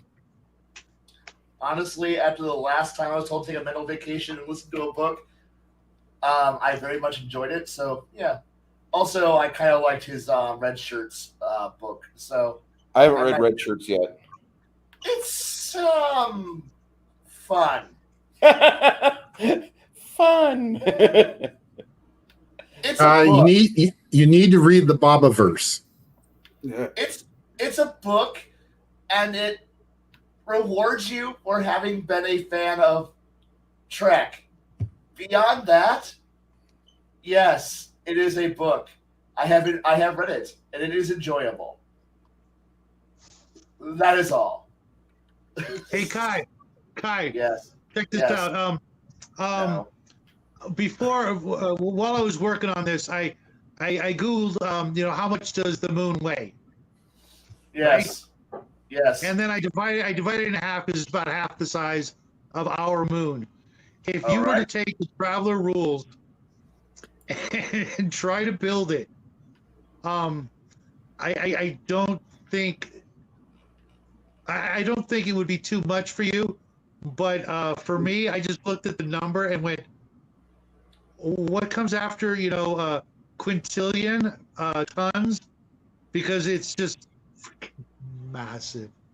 It is so massive that you would need like 2 spreadsheets to build it and about a week to go through the. Do you want the number that comes after that? No, I don't even. I'm just guessing. I don't know if I can say it online, even though it's a real number. Does it start with an 8? It starts with an S. Oh. Because it's representing 6, so it's sextillion. Sextillion. Yeah. Oh no, we're getting booted up, I Rumble. could be wrong, Oh, but there we're were getting so booted many up. There you freaking go. zeros. I was just like, it's a good thing it doesn't need hydrogen as fuel. That's all I'm saying. I have an interesting suggestion for next week. I'm not drinking that. Well, it was actually earlier in our chat tonight. Actually, I won't be here next week, so you guys go have fun. Well, somebody asked earlier, is it morally ethical to use androids as batteries and or as cannon fodder? Yes.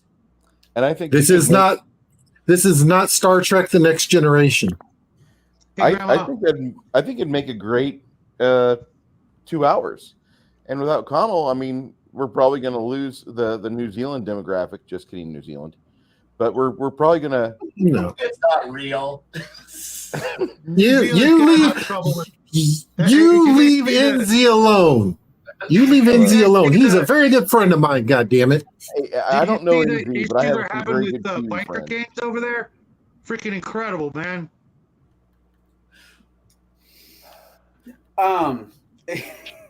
Is it ethical? Is this going to end up like that Death Star contractor debate years ago? Yes. If we get half that cool, I'll be happy. Now, I'm never going to Kevin Smith myself. I'll just say that. I don't need to cry on camera just to look like it putts. I can do other tricks. I can verify that. Yeah, Kevin Smith should have just taken on the role of Silent Bob indefinitely. I don't agree, but whatever. At the end of the day, it doesn't really fucking matter. Well, I think that is actually a good thing we could discuss, because we do have the upcoming AI debacle, which is going to either start or end World War III, but it's going to force us into a new relationship with our automated masters. And I really do want to get my opinions out there before I'm silenced. Nah, they're just a love machine. All right. Don't tell Jack that. I was joking with my wife last night, and the topic of fleshlights came up, and she says, I just now discovered what those are because I was wondering what to get my son for his 21st birthday. And I'm like, I don't know if I should laugh or if that's like a terrible mom joke, but that's freaking hilarious. That's one of those you just go the very slow golf clap for it. Well, he's in the Army now, so he probably couldn't carry one of those around in a rucksack. Sir, your sack is vibrating. I don't want to think about it. There's a vibration coming from your ruck, sir. There's a weight limit. He's feeling some good vibrations. Anyway, so with all of our and I apologize for our female demographic or our sensitive demographic if you do get offended. That was me. That's not my friends. Don't blame them. Blame me. But I want you to.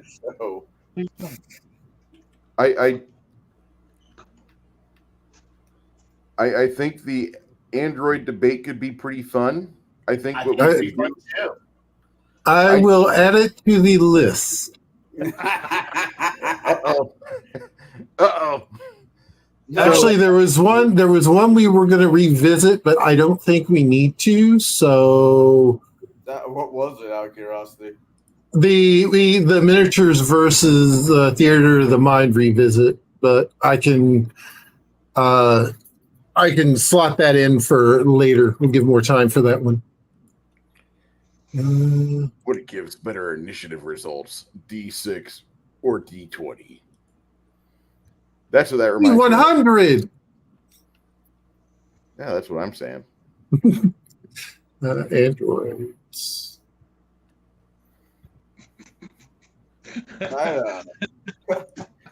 I want a trench coat that works like a bag of holding, says Six Nation 31 Kings. That'd be awesome until you put it on inside out. A lot of sewing work. a lot of sewing work. Now, but these bag holdings are all originally Crown Royal bags. Yes. Yeah. I was about to say, I know I'm not going to hear any no's on that one. When you can get alcohol with a free dice bag, yes. And they come in multiple size No, bottles. you can get free alcohol with the dice bag. That's awesome. Right. And they sell them in bigger bottles that also come with a bag. That's great. I'm a very big fan of the bag, not so much the Canadian whiskey. No offense to my Canadian friends and the multi-gun man. I understand. I have no problem with the Maple Leaf. I just wish that there was a better alcohol Canada was known for, aside from Elsinore beer. I mean, Peach Canadian Crown's Club? not bad in iced tea. Canadian Club, Yeah, CC.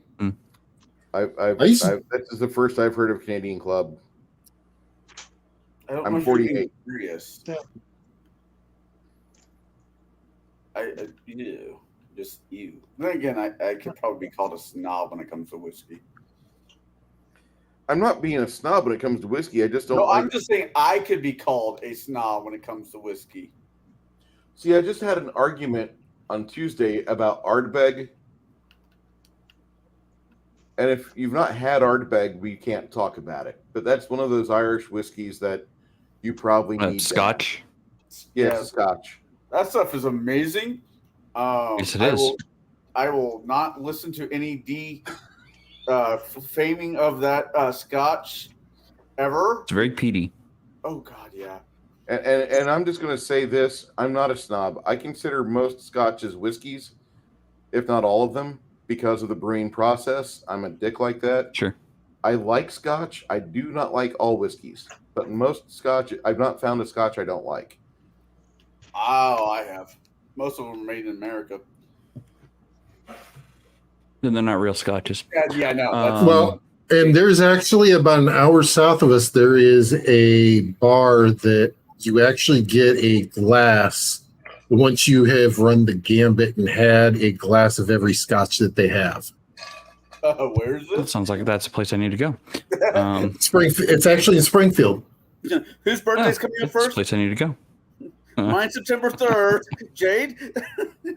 Nope, not answering that. At Nobody least not will on care, camera. remember. Nobody will care. Remember, it's October 19th. So this guy had a leathered trench coat, and the liners started to rip out. So instead, all you have to do is just get enough Crown Royal bags and a little bit of Brother Sewing Machine work. Now you have your jacket back. The most comfortable jacket in the world. Well, that's cool. Tomorrow, my oldest stepson, Laszlo, has turned 21. So I don't know where I'm taking him for his first beer, but I'm taking him somewhere. I have a few thoughts. He's already shut down at least one of them. And it's not that I don't like Crown Royal. Crown Royal by itself, without any competition, makes a fine thing for the table. It really does. It's just that I don't compare it to regular other whiskeys. I'm sorry. Crown Royal to me is like Maker's Mark. If you mix it with the soda, it's not bad. See, that's funny because I was watching Tinker from Tinker's Tavern last night drink Maker's Mark with some friends. And they were passing that bottle around pretty hard.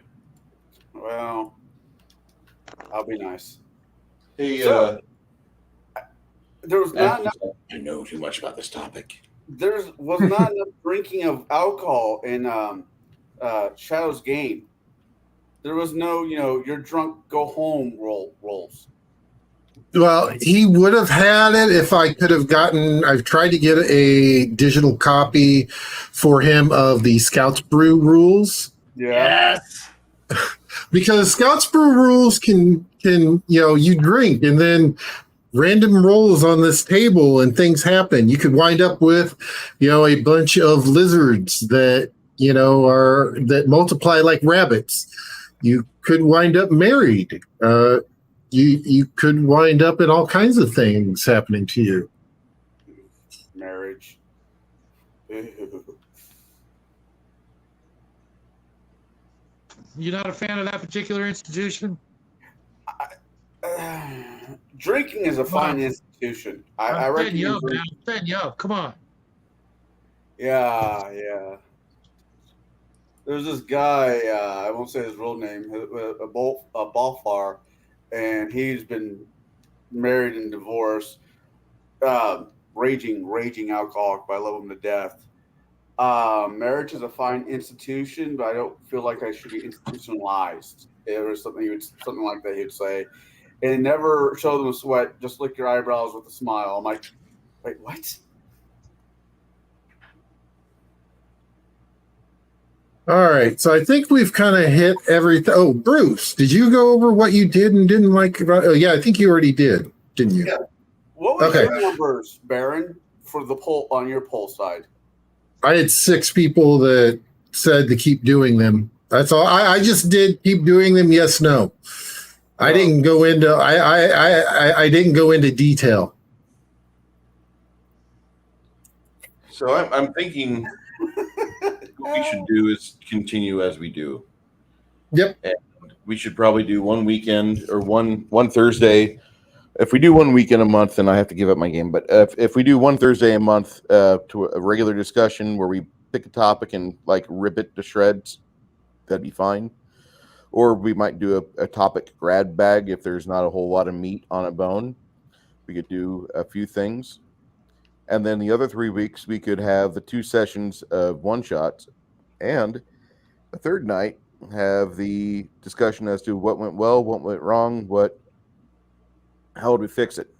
And we could pile up ideas from that because, as you saw tonight, we did have some ideas pop up for continuing discussion down the road. Yay, institutional scab picking was productive. I like productive. Productive is amazing. I'm not opposed to this idea. It just means I need to get out the notebook I've been kind of ignoring for the last couple of weeks and rewatch a couple movies and read a book so I can actually figure out how I want to do this. Reading a book is important. You should be doing that all the time. Maybe go to a museum, get some culture. What? I live in Peoria. Please show me where the culture is in this town. Don't say the Riverfront Museum. I've been there twice. No, I put it in the private chat. Take him to 8-bit. Mm-hmm.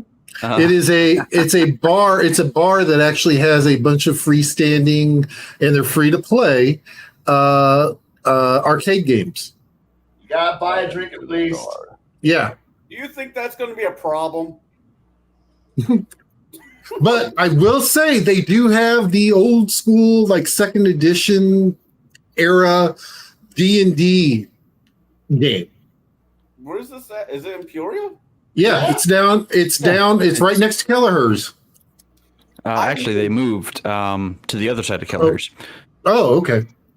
I have some friends that live in Peoria, but they have decided to be grown-ups and left the frivolous idea of going to bars behind because life is continuously kicking them in the nuts. So I haven't done the bar scene in a while. This is true. So we can discuss this off camera and everything. And so why don't we do the round robin here? What's everybody doing? Bruce, what are you doing this week? Let's see. This week, I'm prepping for next Saturday and writing on my game rules, which hopefully will be released on Labor Day weekend. That's the goal right now. Okay.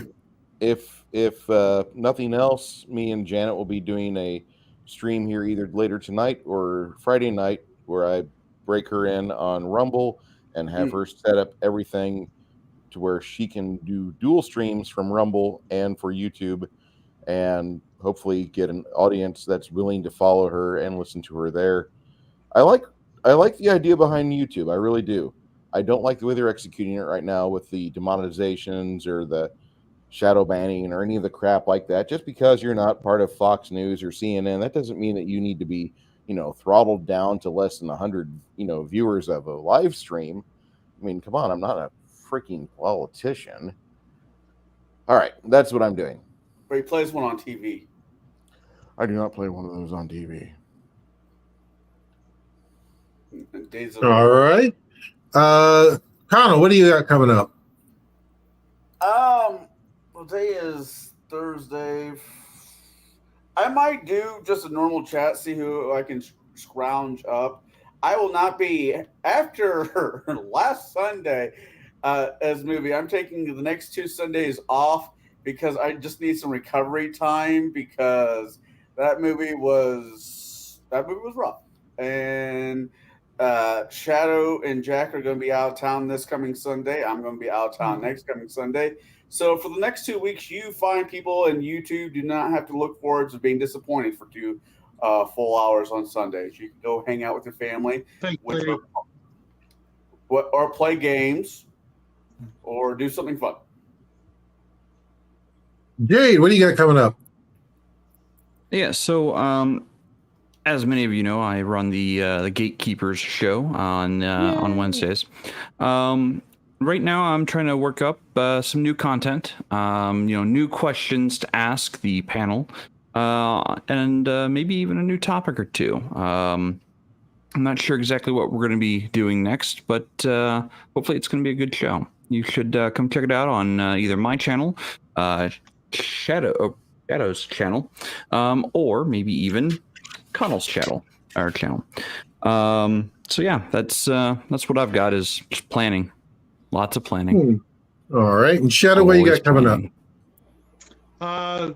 Saturday, I'll do my usual sci-fi Shadow chat. Do not have a topic as of yet. And then after that, of course, we'll all be jumping over to the Quantum Show with Nathan Allen, where we will be talking about UFOs, Bigfoot, paranormal stuff like that until the wee hours of the morning. And then Sunday, I will be doing some top secret stuff, secret squirrel stuff that I can't really talk about just yet. I don't want to see myself in the courtroom.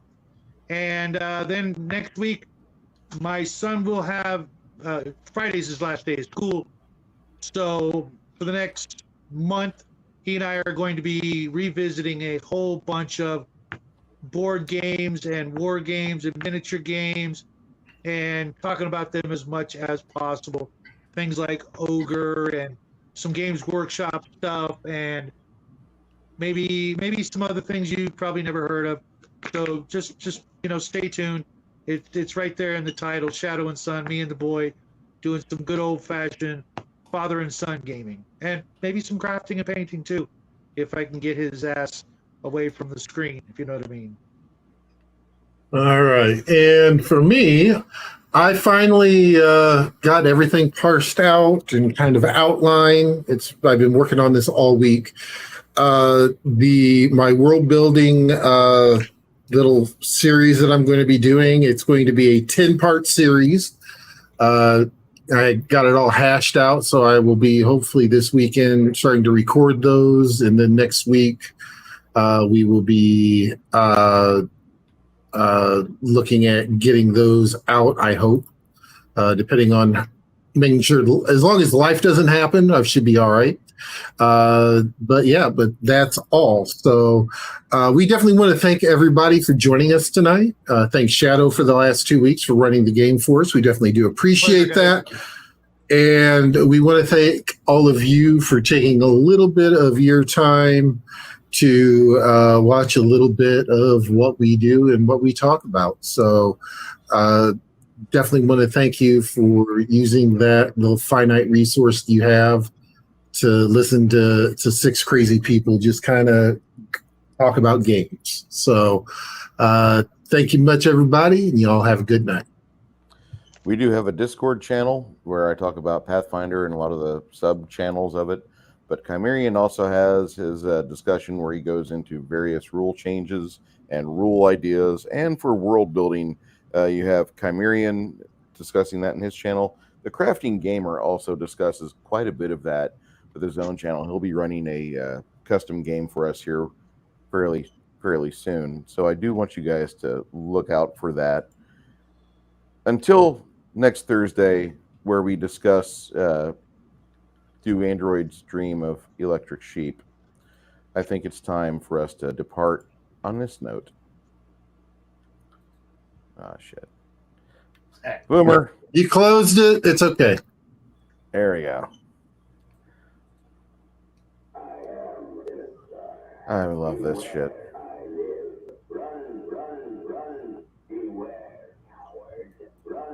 See, that just to me surmises the entire experience of being a D&D player, because the entire time your DM is after your ass, chasing you with little goblins and ruining your life, making it miserable. That is why that is. If you didn't live through that period, I'm sorry for you. If you were an adult watching your kid play those games, I envy you. But it was a wonderful time to be a young one growing up with that. And everybody for being in here tonight. How old were you when you started gaming there, Bruce? I played Sinistar for the first time in 1983. I ran my first table for Star Wars D6 at the age of 11. You ever wonder why you were single? Because I just figured it out. I didn't care. Everybody, have a great night. And for those of you on Rumble that are watching us, or for those that will watch us on a repeat, thank you so much. We value your time. If you have any questions, please leave us some comments, and we'll go over them at the start of next session. Thank you.